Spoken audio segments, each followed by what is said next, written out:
our Booktopia Literary Festival, which would have been happening last weekend. And so it's a little sad. This is the I'm still very excited. So at least we've still got him on Zoom. His debut novel, The Last Book of Adana Moreau, was published in February to universal acclaim. Every review that I found is a rave. It's an enchanting book, and I think it really resists an easy synopsis. Mike's going to present it here, but I just do want to say a couple of things about it because I fell in love with it. I think it is book lover catnip. It's a detective story about a mysterious manuscript by the unfortunately fictional matron of Latina sci-fi.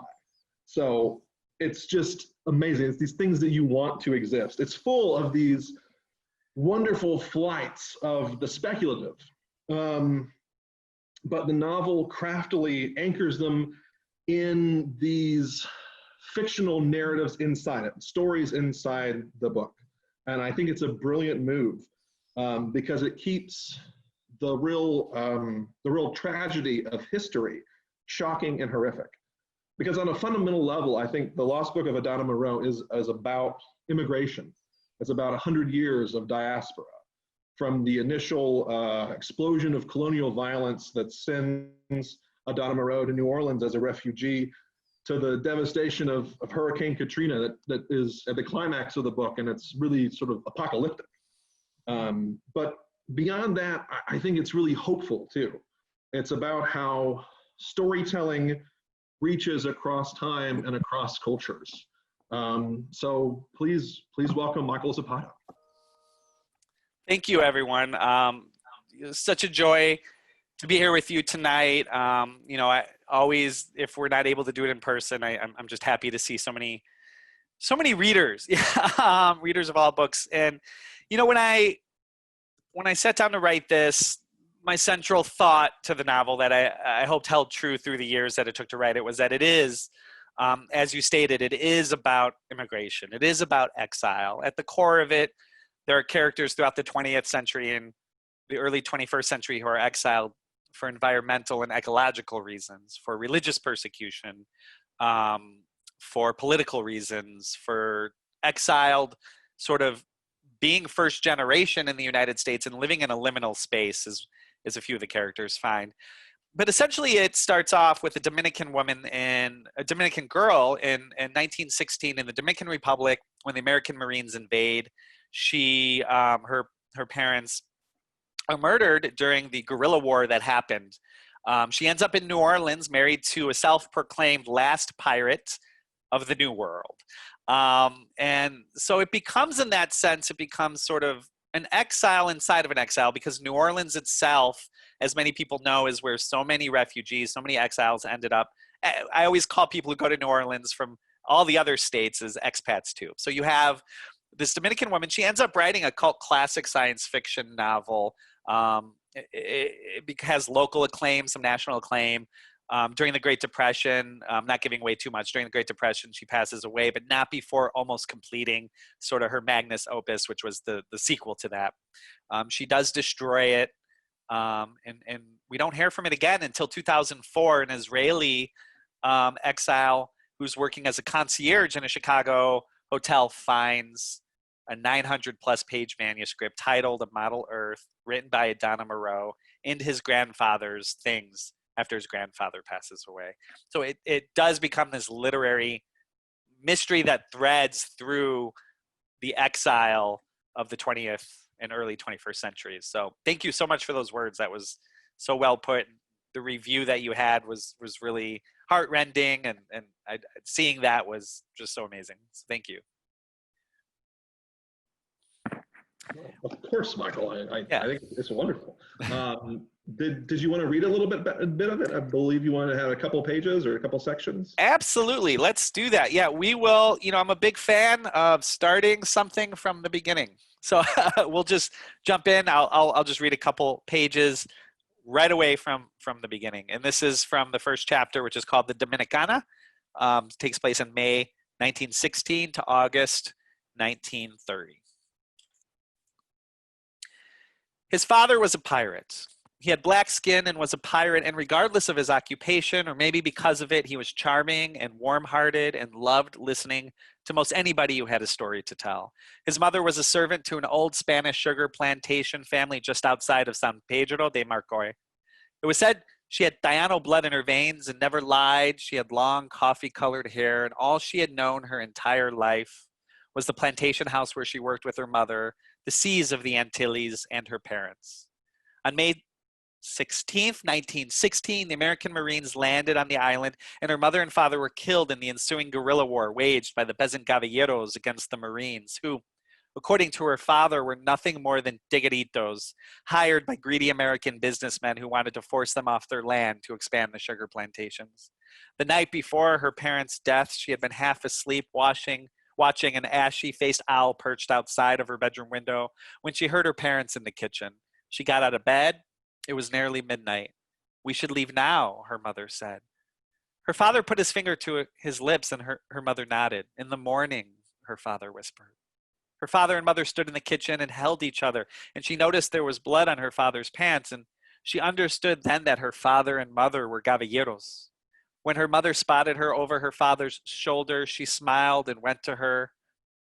Her mother stroked her long, coffee-colored hair just as she had done when she was a child and told her that the world was the same as it ever was and not to worry. First thing in the morning, the American Marines came to their home. They dragged her parents outside, bound their hands, and made them kneel in the sand. She heard the shots while hiding under their little village house where there were small pools of dirt and water and dirty ashen seashells. Once in a century, her father had told her, the sea flooded the land, and for a time, neither existed. 2 days later, her family's employers decided to leave for New York City or back to Madrid. She couldn't remember, but the important thing is that they fled to a city that wealthy people had been fleeing to for centuries. The last thing they told her before speeding off in a taxi was that the Antilles were brutal, and she was one of the last of a brutal race. She thought of her mother, who had worked for the Spanish family for nearly 30 years. She was 16. She didn't want to go home, so she lived alone in the plantation house for 2 months, wandering from room to room, eating what was left in the house, cleaning as she had done before, and sleeping for days at a time on a bed that had once belonged to a queen from the House of Bourbon. One afternoon, she packed her clothes and left the plantation house. She headed west towards Santo Domingo, sometimes walking for long stretches at a time and along the coast, which was dotted with estates and villages without names, or rather names she had never known, and sometimes riding in the back of a cart driven by a sugar worker who understood without saying so that she was the daughter of murdered caballeros. For 5 weeks, she wandered the streets of Santo Domingo, which were like the streets of a labyrinth, and ate fish and bread scraps at the market. At night, she slept on park benches and dreamed of future civilizations and an endless seabed full of strange, luminescent creatures. At the end of 5 weeks, she met an American in the market who said he was trading with the caballeros and the American Marines. She didn't know why, but she told him the story of how the American Marines had killed her parents, and he listened without saying a word. When she was done, he said that when she was done, he said that he was really a pirate. He said that he gave the caballeros a deep discount and sold shoddy equipment to the American Marines at high prices. He was making money hand over fist. He apologized for talking so much and said that she was beautiful. He said he had never seen a more beautiful woman in the Caribbean than her. She told him that his Spanish was good, if a little outdated. He said that he also spoke French and some Arabic. The pirate studied her face for a moment and then said he could get her on a ship that would take her to New Orleans, and she shook her head. "Why not?" asked the pirate.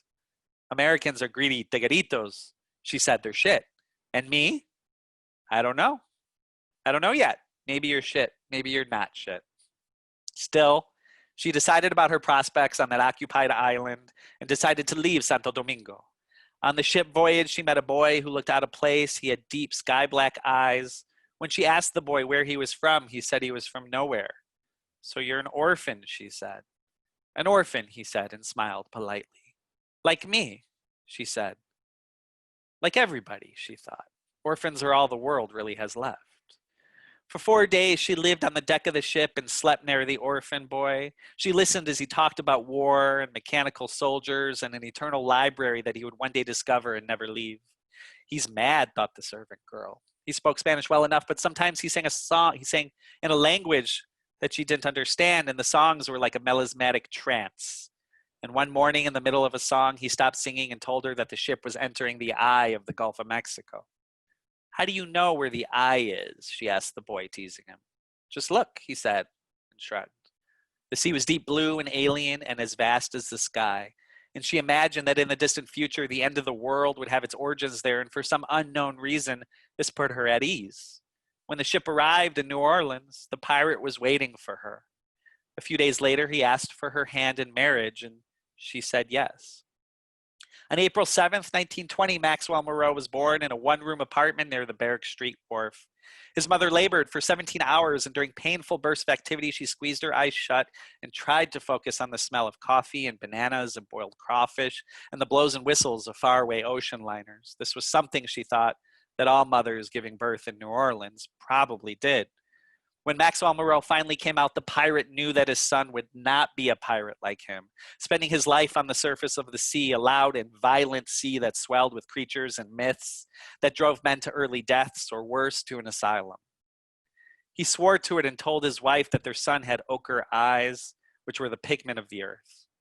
The baby Maxwell Moreau cried, and his mother held him to her breast and whispered, "Sonnet lumière," which was something her husband had taught her to say in French, and which meant sound and light and was everything the earth wasn't. The Dominicana and the pirates soon bought a house on Melpomene Avenue, and occasionally the pirate worked for a wealthy Creole smuggler, often for long periods of time at sea or by river, and then by marsh, in order to help him hide jugs of Cuban rum in the trunks of cypress trees, or guard him as he tried to strike deals with the islenos, laughing or rather pretending to laugh, which was a type of threat, at least according to the pirate, who listened to most anybody with a story to tell, especially an inscrutable isleno. He might as well have pistols for ears and shotgun for a tongue. He might as well start a gang war, the pirate once told his wife, but he still went and worked for the wealthy Creole smuggler, and she still saw him off and waved as he boarded a motorboat. Sometimes when the wealthy Creole smuggler turned his back to the pirate, he saluted him in mockery of the United States Navy. Then more often than not, the Dominicana stood and chatted with the wealthy Creole smuggler's wife in the lilting heat and the saunter of the Louisiana sun, and watched the trill of fishing boats and egrets drift over the Mississippi River as if they were comets lost in the creation of things. And I'll stop there. Thank you so much. That's enchanting. I love it. Thank you. I love it. It's wonderful. And I'm from Louisiana too. So I want to open this up to questions from the audience. But first, I want to get one in here. And I think, one of the real delights of the Lost Book of Adana Moreau is these plausible and sort of pitch perfect fictional books that you insert here in just like the best historical context that we just wish existed. I kept thinking of Italo Calvino and of Borges. Can you tell us both about your literary influences, but also about the real lost book in your family history? Oh, yes, absolutely. So I always say the very first literature I was fortunate enough to be around was actually family storytelling. Like so many of us, my mother's family is Lithuanian Jewish, and they have held that tradition in Chicago for 100 years when they came in the early 20th century, and when they escaped pogroms. My father is an Ecuadorian immigrant. Both families, coming from seemingly very different parts of the world, were both very invested in oral storytelling and sitting at the dinner table and talking and eating for hours. And so I was fortunate to be surrounded by natural storytellers. And I always say my very first introduction into literature was oral storytelling. Sometimes I say there's this, in Ecuador, we have this term called caucho. And caucho just means rubber, but it's also interchangeably used with jokes and storytelling. So this idea that, and I think this influenced the way I became a writer, this idea that you can take a story and you could stretch it to its fullest extent. And in that stretching, you find that there's other stories. So like when I read Borges, or yes, definitely Calvino, and when I read Cortázar, who's an Argentinian writer, it became so, when I read Saul Bellow, I felt like these Jewish heritage and South American writers spoke very closely, not to me I think, as a budding writer, but also to me as a child who was listening to so much of these similar stories growing up. So as of my most recent, and by recent I mean 10 years ago, obsession has been with Roberto Bolaño, who infamously wrote 2666. I almost quit writing fiction before I read 2666. I read it and I said, if this genius expanded literature as far as the eye can see, then maybe I could play a little bit, like in a dirty pool of, of this universe that Bolaño has created. So I doubled down. I very much knew after reading that book that I wanted to try and become a writer. There is this, like you mentioned, there was this lost journal, poetry journal that my great grandfather in Ecuador, he was in exile, a political exile. He was a leftist, and he was very quiet about writing his poetry his entire life, just due to the political climate of who he was. And so he quietly, secretly wrote poems his entire life. And my grandfather, who took a very different direction in his life, and he was actually a labor activist. So I always say, like a poet for people, like a workers' poet. He was a labor activist, and so him and his father had an interesting relationship. They were very close. But my grandfather, who I'm very close to, and I would visit anytime I got a chance in the summers, especially as a teacher, I was able to travel there and spend good time with him in a small village called Santa Fe, where my dad was born and grew up.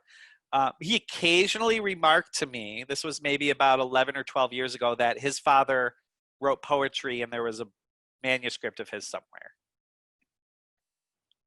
I mean, you tell that to someone who's 29 and who wants to be a writer, and you're like, tell me more. I looked for it. I went to archives. I contacted historians.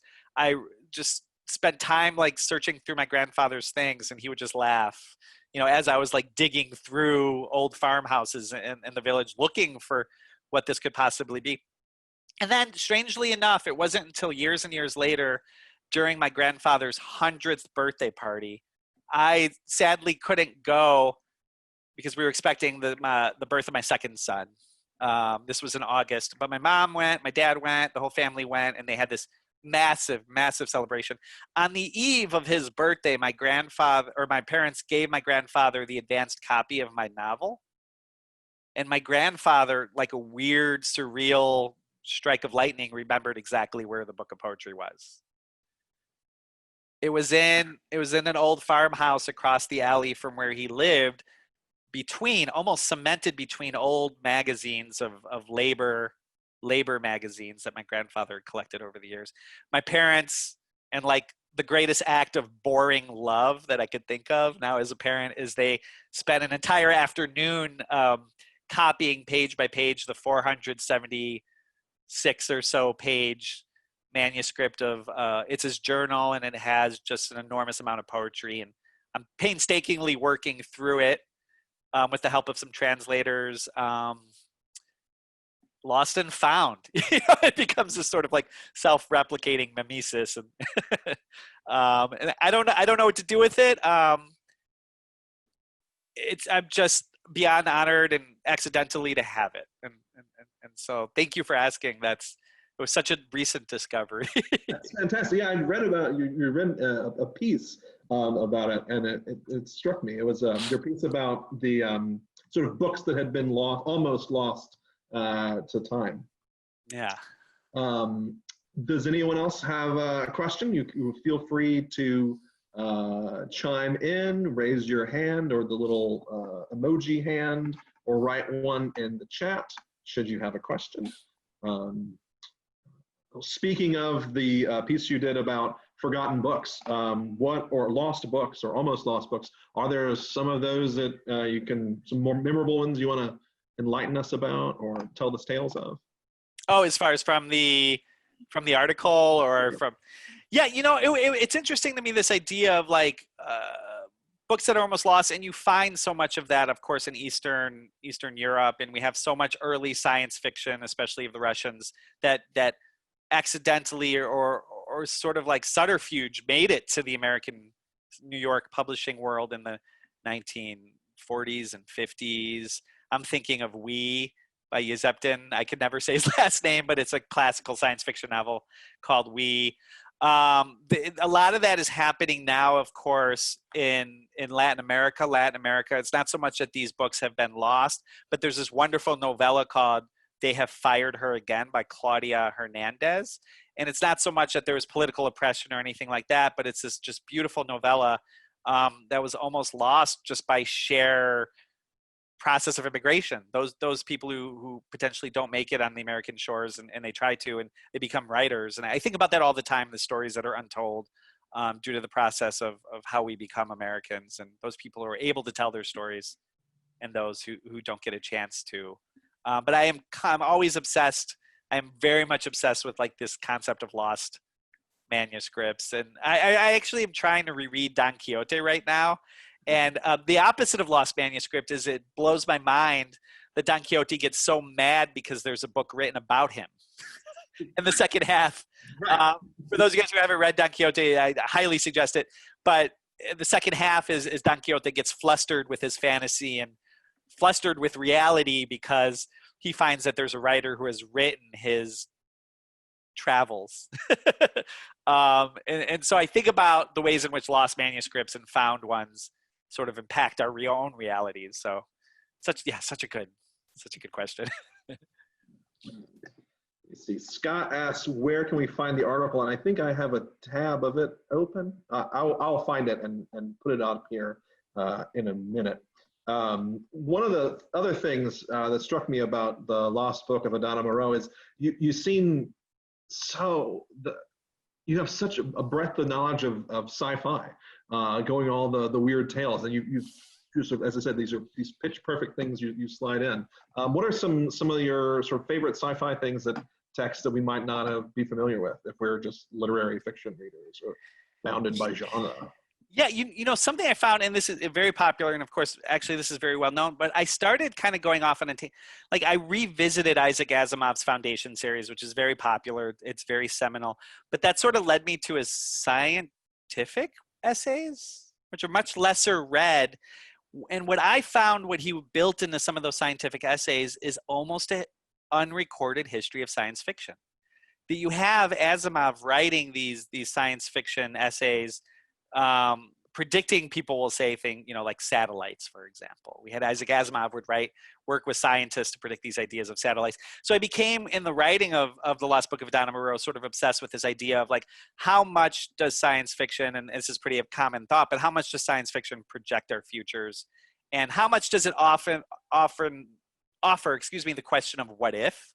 I think one of the most powerful things any science fiction novel can do is, I think it does two things. I think thinking of the Foundation series, or thinking of We, or thinking of, for example, some of even Borges, who sort of like circumvented what we would normally think is like fantasy or science fiction. I think it really does two things. One of them being, it offers this sense of possibility, this sense of what if, but it also, I think, is a full frontal attack on a society's most closely held ideals. So I think that science fiction became so slowly gained readers, and so often took off with young readers in the 1920s through the 1950s and 60s until it became this pop culture sort of evolution, was that it appealed to young people who do those two things. They are constantly questioning their parents, the society that they're growing up in, constantly attacking those most closely held ideals, and also this constant questioning of what if. There's a beautiful, very popular book right now that I've just became obsessed with called the Three Body Problem Trilogy, or the Earth Remembrance Trilogy, and I think it does those things on a global scale that I haven't seen. But I am going to go back because I do want to pitch Claudia Hernandez. I've been reading all of her stuff. She does write these short science fiction other stories. There's another science fiction writer. She blends genres, and she wrote this book. I apologize, I'm forgetting her name right now, but she wrote this amazing novella, interconnected short stories called Our Dead World. She's a Bolivian writer, and she plays with genre in sort of all the ways I've been talking about. So I've been trying to continuing the heritage of Adana, Moreau, and seeing what very amazing sort of Latina science fiction writers are writing today. So that's kind of my latest obsession. I just looked it up, and her name is Liliana Colanzi. Liliana, she's amazing, and it's a little novella. You could read it in one afternoon. It's so good. Thank you. There is a question here from Linda, which is, how easily did you find a publisher for this book? You said you worked on it for 10 years. So what was the process of sending that out? How did it all work out? Yeah, so I about 10 years ago, I was teaching high school. I was teaching high school dropouts for 10 years, and I had won sort of accidentally this Illinois Arts Council Award. I say accidentally because my mentor and my boss was telling me to send stuff out. I normally never would have. And I took that, and I went to Ecuador. I lived with family. I lived near family in Quito, and I furiously wrote a novel that was terrible over the course of 6 months. I disbanded that novel. I erased it. I printed out the pages. I melodramatically threw it in a volcano on a hike with my cousin, which is what you do when you're 29, I guess. And but I did come home to Chicago after 6 months. I lived there for a year, and I came home to Chicago. Didn't write a word for 6 months, and then the words, his father was a pirate, just popped in my head thinking about New Orleans, and the novel sort of took off from there. I did write a first draft, and a local publisher wanted to publish it. I didn't feel like it was ready. I didn't feel like it was ready. I debated very much about turning it down, and I sent it to one agent who was sort of a dream agent at that time, and I did get like a 2.5-page lovely rejection letter. I always say it was the best rejection of my life. Moved to New Orleans, and then a couple months into that, the assistant to that agent contacted me to see if I was doing anything with the book, and I told him I'm starting. I started it over, and he wanted to read it anyway. So I signed with an agent with an unfinished novel, and that was just my first sort of person I talked to. So it all feels very accidental to me. I'm first generation, so when you had asked me at 30 if I ever thought I could have a published novel, I still had a lot of that, first generation working class hang up. It's more important for me to have a union job than focus on publishing a novel, which is for me, I needed both of those things, right? And so the journey of it, I think the journey of the 10 years then became the process by which I was rewriting with the agent too. And then we sent it out on submission, I believe, to like 30 or so publishers. There was like a small bidding war, so that was helpful for daycare. Only daycare, to be honest with you. It's not a lot of money, but only daycare. But yeah, the whole process of publishing was never something I ever had expected in my life. I did spend my 20s writing for the stage and writing scripts for bad films with friends as something that was fun. But I was always circumnavigating the thing I always in my mind and heart wanted to do, which was to finish a novel. Publishing a novel was another story. I just wanted to finish one.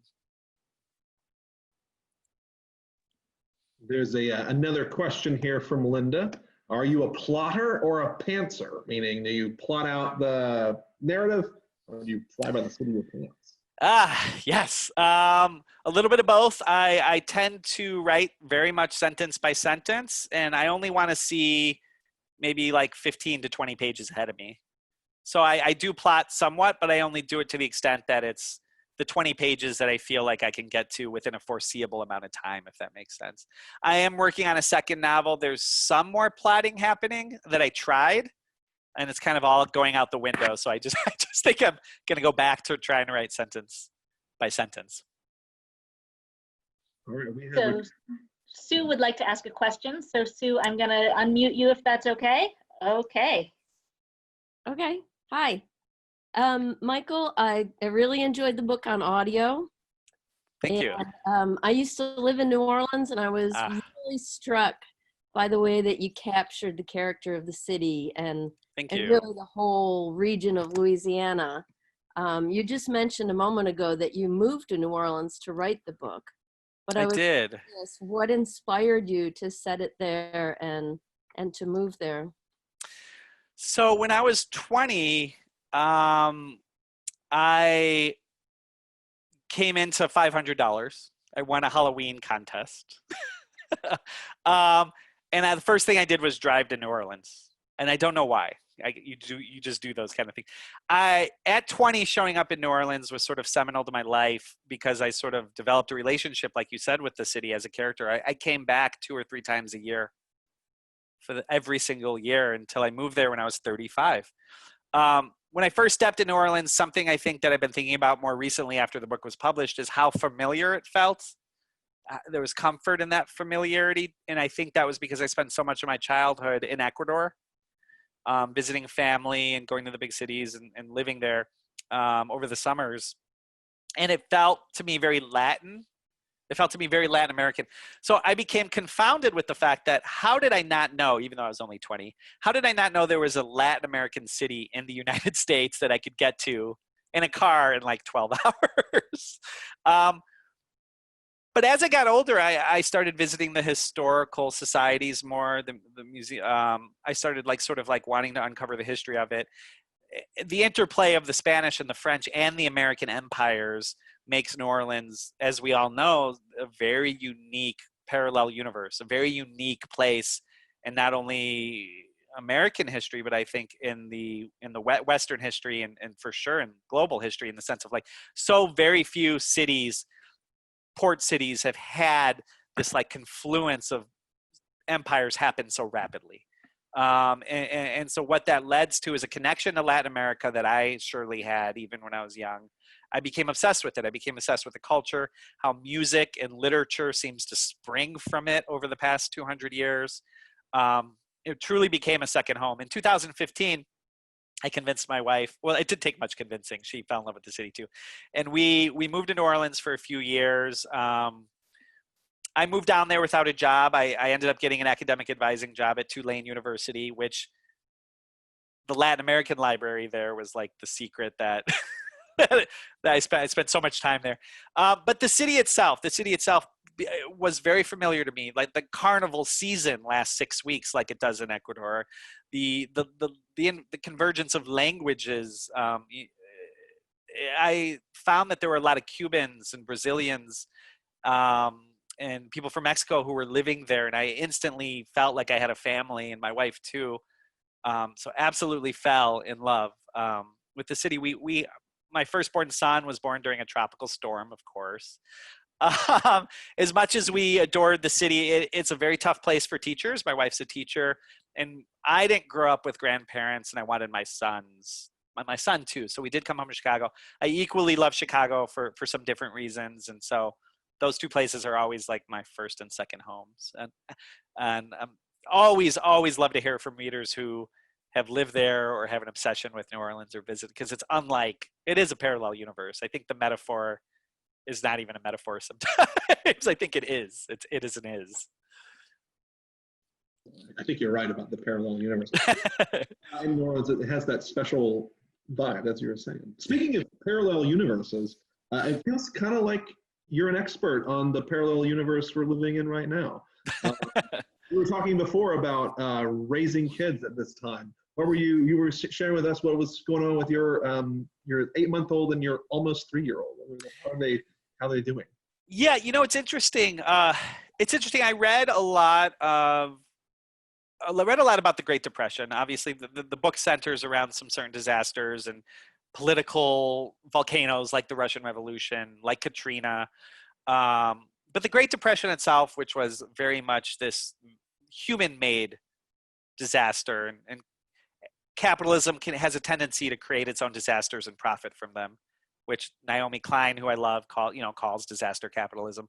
So, but looking at the Great Depression and comparing it to now, in the sense of that so many of us are home, and so many of us are tethered to jobs that are uncertain or unstable. The unemployment rate is skyrocketing in the United States right now. And I couldn't help but think of navigating the things I read about Studs Terkel. So Studs Terkel, of course, this amazing oral historian who collected these stories of the Great Depression, and a book called Hard Times, which for me was very seminal in understanding how to write about history, how to actually write about people, and not just give history a context, if that makes sense. Not overload with facts and scenes and world building, but fill it with people who can paint a portrait of themselves and have voices on their own. I'm thinking about this. I'm thinking about being home, and my 8-month and my 3-year-old are, like I was saying previously to you when we were talking beforehand, they're sort of discovering each other. So amongst the stress of me and my wife both working at home and raising 2 children, with her job is stable, with my job being a little bit more unstable, is this idea of like, these are beautiful things that are happening under our eyes during these times of stress. Reading and family and watching my 2 children sort of play for the first time has been really beautiful. And then you go back and you read about the Great Depression, or my other grandfather's 96, and I've always asked him about my grandfather in Chicago, and it's these quiet moments. It's these hard times, but they're filled with maybe a certain type of beauty that we would not have been able to recognize before. I hope to have captured a little bit of that in the novel, but now that we're living through this difficult time or uncertain time, it's become more, I've become more conscious of it, I think, just as a father and just as a writer, of the beautiful things that can emerge from difficult times. And it sounds like such a cliche, like when there's not catastrophe happening, when we're not living, when times are a little bit more stable, we say these things. And I imagine, like, as children, we say to our grandparents, like, okay, what, like, it's fine. Yeah, of course, look at the small, don't let the small things get to you and things like that. But during crisis, you really feel the impact of those concepts, and it becomes very familial and loving. And it also, I think, highlights to me how much connections are made through storytelling. I think in the novel itself, I think the fabric of storytelling and oral traditions was something I really wanted to try to build into it. But that's also been my experience as a first-generation American, is listening to my father, listening to my mother's family, and how storytelling becomes the fabric by which we not only understand our own lives, but the fabric by how we survive. Knowing your neighbors and knowing your loved ones more, and becomes an act of survival, and that happens through storytelling. Yeah, it seems like, as I was saying earlier, it's like, how do we conceive of this book? I read it before the pandemic, but you're right. It's really about family and storytelling, and that's what's gotta help us now. There's another question from Linda. Can you give us a hint about the book you're working on now? Yes, I put the hint in the first novel, actually, so it's an Easter egg. But yeah, I'm very happy to talk about. It's about a census taker who ends up imprisoned in Chicago in the year 2050. And he tells the story of his mother who was lost in the Amazon. It's sort of just this concept I want to play around with. I'm calling it the census taker for now, but essentially it centers around this one individual in a prison telling his entire story to an aunt. His mother is an entomologist who got lost in the Amazon. So it's just, like I said before, I worked, I tried to write, I wrote for theater in my 20s for so much, and I never understood how it would ever impact me as a novelist. And then I was just sitting around one day and I was like, I would love to tell a 200-page monologue. And I would love for a human to tell his monologue to an animal. And it became very and so once I grasped with that idea, I became obsessed with it. So I'll have to finish it. Maybe it'll be published, maybe it won't, but certainly it's what I'm obsessed with right now.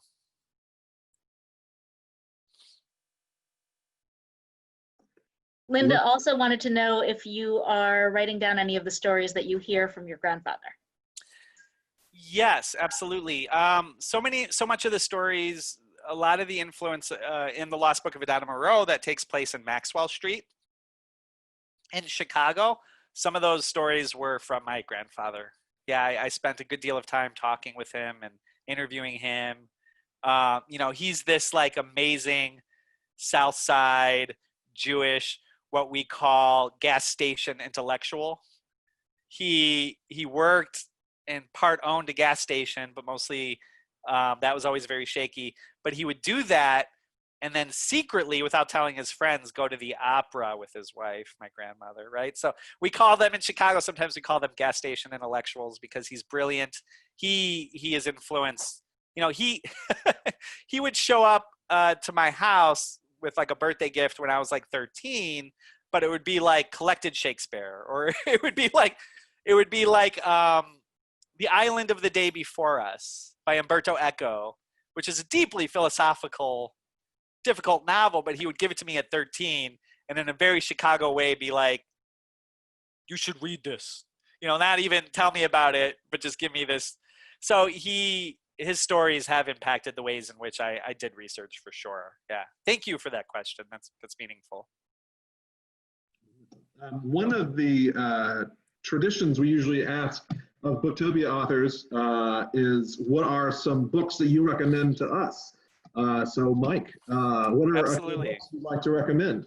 I have, I always like my recommendations to be the brand new and then the old. It feels like there's a yin and yang to it. But I just finished and was very fortunate enough to interview Katie Simpson Smith for Bomb magazine, which collects interviews from artists and writers, which should be out in a couple weeks. But this is The Everlasting by Katie Simpson Smith. It is a gorgeous it's a gorgeous deep diving novel into 2,000 years over the history of Rome. But it's very personal because it covers the lives of 4 individuals, a biologist in contemporary times, a monk that guards the decaying bodies of the deceased during the medieval ages, a rebellious Medici princess, and early Christian martyr, a young girl who's a Christian martyr. Each character is brilliantly rebellious in their own way, and they're joined occasionally by the biggest rebel ever, which is the devil. His voice impacts a heartbroken devil, not a cruel one, a heartbroken one, which was a twist of genius in the book. Highly suggest it. Just adore this novel. She is New Orleans based too, so if you're looking for another New Orleans based. The old, which I've touched upon, even though it's a different one, is Studs Terkel's Working. Again, I think given the context, like we were talking about previously, so many of us tethered to uncertain job prospects or losing our jobs. Studs Terkel, the brilliant oral historian of Chicago, who collected. I think this is seminal if you look at how to research history and how to talk about things that might be impacting us today. There's a wonderful article, I was telling you this before, by Christopher Borelli in the Chicago Tribune about what it's like to read this book during this period of crisis. So that is my new and that is my old. Well, thank you so much, Michael. This has been a real treat. His book, please get it. It's wonderful. It's The Lost Book of Adana Moreau. And consider ordering it from us at northshire.com. We want to thank you all so much for joining us and for all of the online orders that are coming in that are keeping the store afloat. And we really appreciate it. And thanks for stopping in to us. Michael, this has been a real pleasure. Thank you so much. This was such a pleasure. Thank you. And although I couldn't see everyone in person, from the bottom of my corazón, thank you for joining us today. We're all at home, and I think just being able to talk about and think about books is, like we were talking about earlier, it becomes a form of survival. Thank you. It's a human. Thank you, Michael. There is a question in the chat asking about the recording. We have to lightly edit those, and we're a little behind on doing that, but we do have a new Northshire YouTube channel, which is where we post those, and we also put them up on our Facebook pages. I am going to quickly grab that link to the YouTube channel, but we are actually going to be starting to put a link to the YouTube channel in the emails we send out. So if you missed that when I put it that now, that will be there. And it seems to be typically taking us about a week to get things up on there. We'll see if that gets faster, but that is where those come down. We've got two left now, as of tonight, to edit up. So it shouldn't take us too long. And Rachel's pulling that together. And again, thank you all so much. This has been really fun. There's our YouTube channel. You can also just type in Northshire Live. It'll come up that way. So we will see you next Thursday, hopefully, if you want, at 5 p.m. for Mary Norris with Greek to Me. And again, Michael, thanks so much. This has been great. Thank you so much. Thank you, everybody. Great to see you all. Thank you.